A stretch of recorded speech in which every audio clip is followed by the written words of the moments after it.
Di tengah sibuknya kota Jayapura yang asri yang begitu dekat dengan keaslian budaya sekitar, terdapat sebuah rumah yang ditinggali oleh seorang wanita yang menjalani hidup sederhana di tengah aktivitas perkotaan.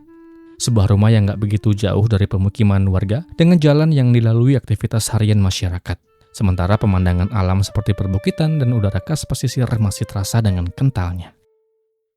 Hajah Nurjani adalah seorang pedagang sayur yang sehari-hari berjualan di Pasar Baru Otonom. Wanita 55 tahun asal Bone ini menetap dan mencari nafkah di kota Jayapura demi menghidupi keluarganya. Dari informasi yang beredar di media, Hajah Nurjani diketahui memiliki 2 orang anak yang bernama Zulfikar dan Adrian. Dan tak saya dapatkan informasi terkait siapa suami dari Ibu Haji ini. Aktivitasnya sebagai tukang sayur dijalaninya secara rutin. Ia berangkat pagi dan pulang mengikuti kondisi dagangan di pasar. Jika sayur mayur yang ia jual telah habis lebih dulu, otomatis ia akan pulang lebih cepat. Sebagai warga yang datang dari luar pulau, Hajah Nurjani dikatakan cukup giat mengikuti kegiatan yang diadakan oleh paguyuban-paguyuban asal kampung halamannya. Mulai dari kegiatan pengajian, arisan keluarga, hingga hanya sekedar pertemuan temu kangen sesama warga perantau asal Bone, Sulawesi Selatan.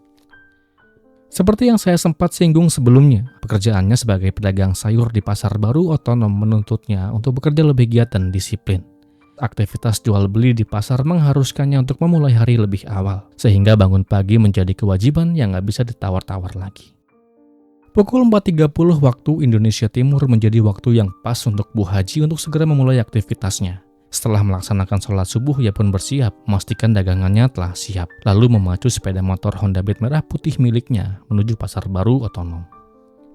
Dalam kondisi gelap dan udara dingin yang masih menyelimuti Jayapura, perjalanan pagi itu sudah menjadi kegiatan yang ia jalani saban hari demi sampai lebih awal dan mulai pekerjaannya sebagai pedagang sayur.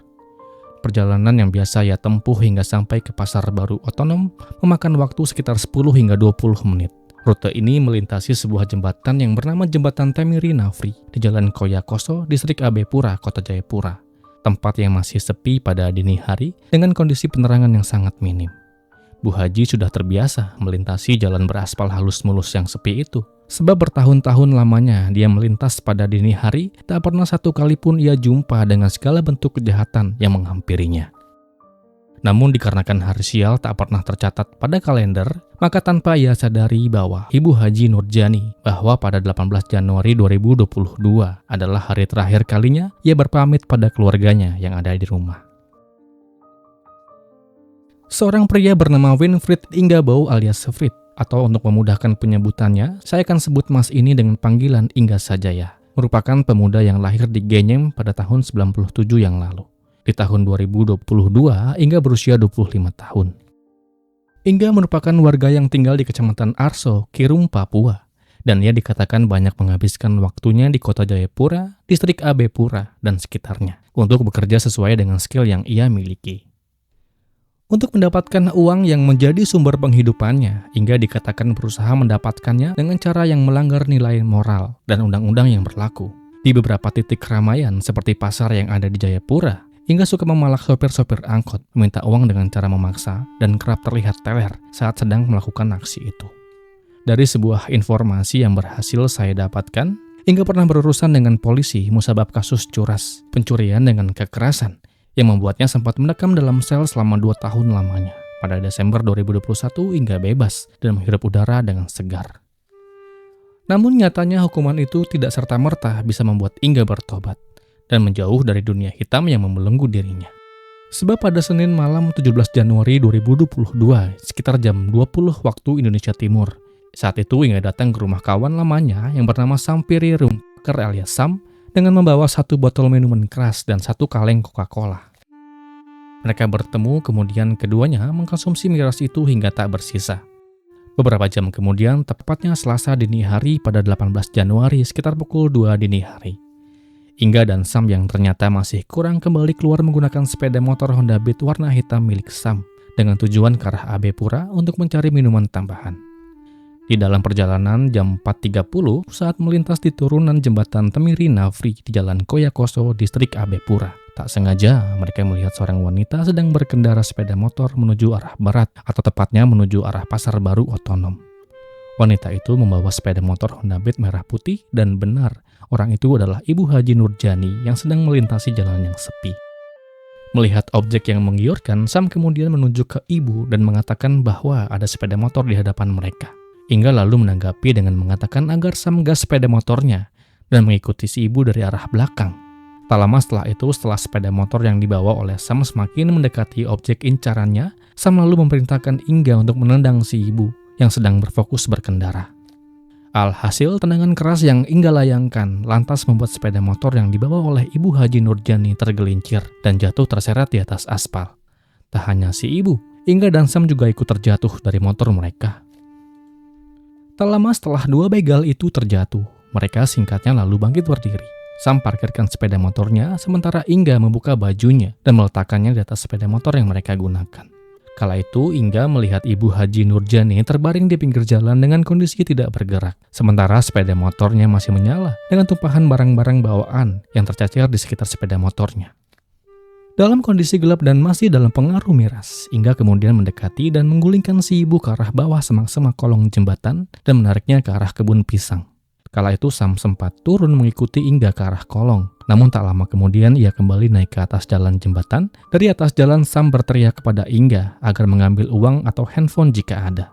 Setelah menyampaikan pesan itu kepada Inga, Sam lalu pergi meninggalkan lokasi menggunakan sepeda motor menuju rumah orang tuanya di Polimak 1.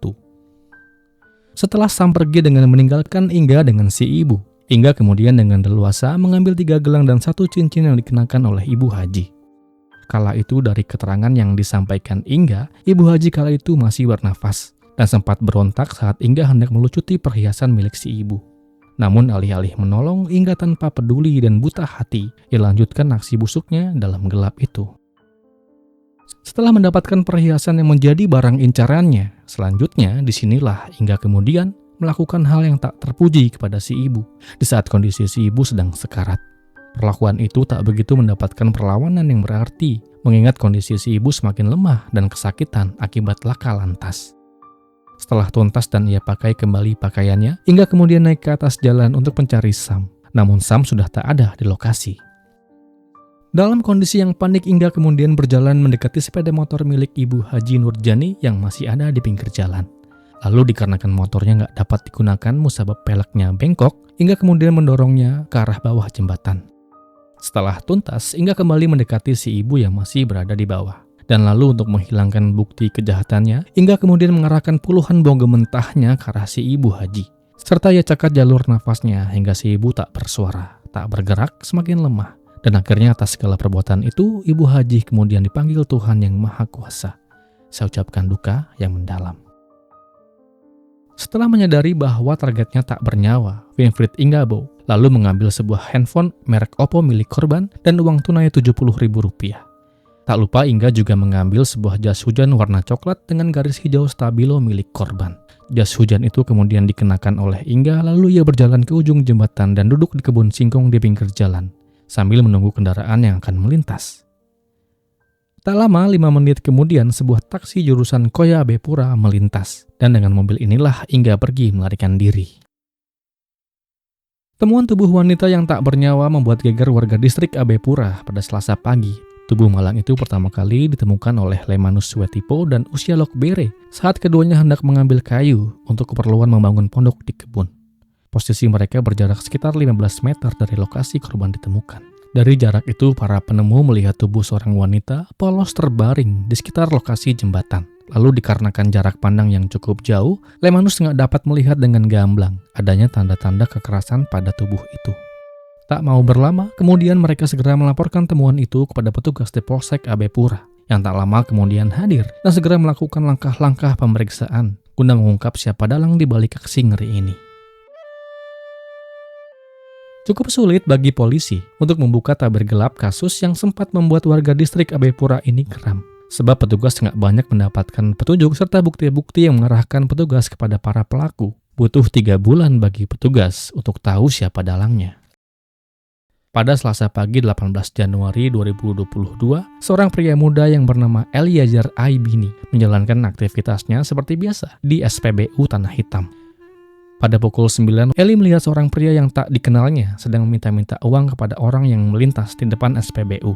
Ellie kemudian menegurnya dan mengatakan agar perbuatan itu dihentikan. Pria itu lalu menawarkan sebuah ponsel merek Oppo warna merah seharga Rp250.000. Lalu dikarenakan Ellie hanya punya uang Rp200.000, keduanya lalu sepakat dengan harga itu. Sebelum pergi, pria itu mencabut kartu SIM card dan kartu memori dari ponsel itu. Handphone itu kemudian disimpan oleh Ellie dalam jok sepeda motornya dan tak pernah ia gunakan. Pada 23 Januari 2022 sore, Ellie menyerahkan ponsel itu kepada pacarnya yang bernama Monica Elizabeth Sorai di wilayah Kamkei, Abepura. Setelah itu, Monica membawa ponsel pemberiannya itu ke daerah Sorong, dan baru pada 17 Maret 2022, Monica membawa ponsel itu ke sebuah toko ponsel di kota Sorong untuk membuka pemblokiran kunci yang ada di ponsel itu. Nah, setelah kode sandi berhasil dibuka, ponsel itu otomatis dapat diakses, dan dari hal inilah semuanya mulai perlahan namun pasti dapat terungkap. Dari pemeriksaan lebih lanjut oleh pihak kepolisian diketahui bahwa handphone Oppo warna merah itu merupakan milik Hajah Nurjani, korban penghabisan yang tubuhnya ditemukan di sekitar jembatan Temiri, Abepura. Penelusuran terhadap alur perpindahan handphone itulah yang kemudian mengarahkan pada para pelaku, yang menjadi salah satu bukti penting dalam pengungkapan kasus ini.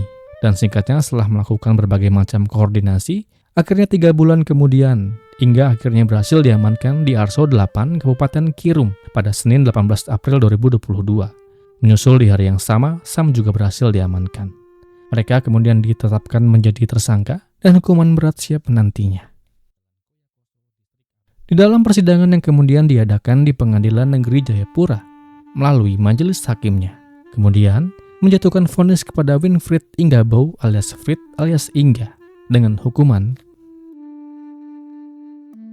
15 tahun penjara, sementara Sam tak saya dapatkan informasinya. Demikianlah kisah ini. Semoga akan terus ada pelajaran yang kita bisa ambil dari kisah ini. Dan kisah ini pun berakhir